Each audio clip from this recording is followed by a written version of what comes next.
And soil, obviously soil is important. I'd like to say that soil versus hydroponic, because a lot of people ask about, you know, do I do it with soil? I've heard it's better without soil. First of all, we have to understand the simplicity of this. It comes back to the seed. That seed is self-contained. It's not really looking for anything for the 0 to 12 days that it's growing. It's not looking outside of itself to feed itself yet. When a seed, especially wheat, when it looks outside of itself, it's actually trying to feed its babies, because a seed, a wheat seed, will produce other wheat. So wheat seed is an annual seed. What that means is it actually goes to seed. It produces itself. It's not perennial. It's not like your front lawn or your backyard. It doesn't keep growing and growing and So we growing. don't have to mow it. No, you don't have to mow your wheatgrass. People ask me that because they want to put it in their front yard. It looks great, but no, it's not going to work. We'll get into cutting later. Yeah.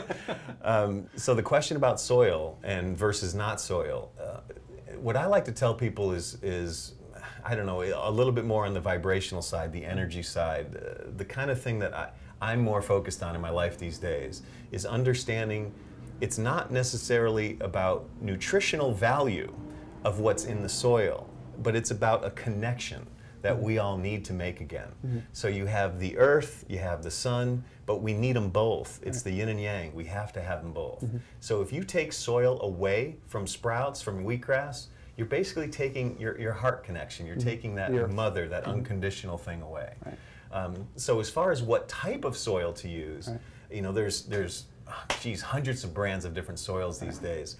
I'd look for one that feels good, that looks dark, that looks clean. You know, you don't want to use anything with a lot of pesticides in it, obviously. You want to try to use a natural soil. I say natural because a lot of people will say, well, I have to use organic soil. No, you don't. But with organic soils, a lot of times they're too acid-based. So you end up with a lot more problems trying to grow wheatgrass. You end up with flies and mold that you never had before. But though you have a good seed, but now all of a sudden it's not growing well. So the soil could actually damage the way your grass grows if you're choosing an organic compost that maybe has manures in it and is more along the acid side. So wheat, sunflower greens, they like more of the alkaline-based soils. And that's a good point about the E. coli things that are breaking out, and people have a lot of questions about those things. And it usually comes from the soil, is that correct? Yes, that's what a lot of people don't get. Yes, it's coming from soils. It's not actually the seeds.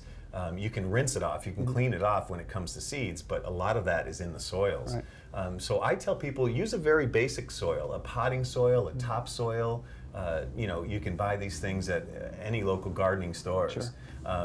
I know that you're trying to now get into that, selling a good quality soil for seeds. Very dark, rich quality soil is what we're using. The seed is really important, don't get me wrong, but I would say your soil would be the second thing I would look at. And always make sure you use soil. And you can try this at home if you'd like, but take a tray, grow it without soil, and then grow one right next to it in a basic potting soil. It doesn't even have to be anything organic or anything nourishing. Just grow it in a soil, and you will see a big difference. 10 times out of 10. It will grow taller, faster, darker green. It will look more healthy, more vibrant, more living. Where the one right next to it without the soil, hydroponically grown, is going to take longer to grow. It's not going to be as dark green. So I'd rather have this one, even though science will tell you they're pretty much the same. You know, when they test them, they're all going to tell you that. There's always that little ingredient that we don't know about. But no, this one just, it feels better. So you take soil away, you take heart away, you take love away. And I think it's a good point too. I mean, if you're growing in soil, you're adding water to it, you can only be adding more nutrients to it as opposed to just water. Correct, correct. And you know, and I've tried that because I tried taking water and adding the nutrients. So I tried to use different solutions inside the water to feed the grass. It really didn't make it grow any different. The one in the basic potting soil, when I didn't use anything, actually grew faster. Gotcha, good.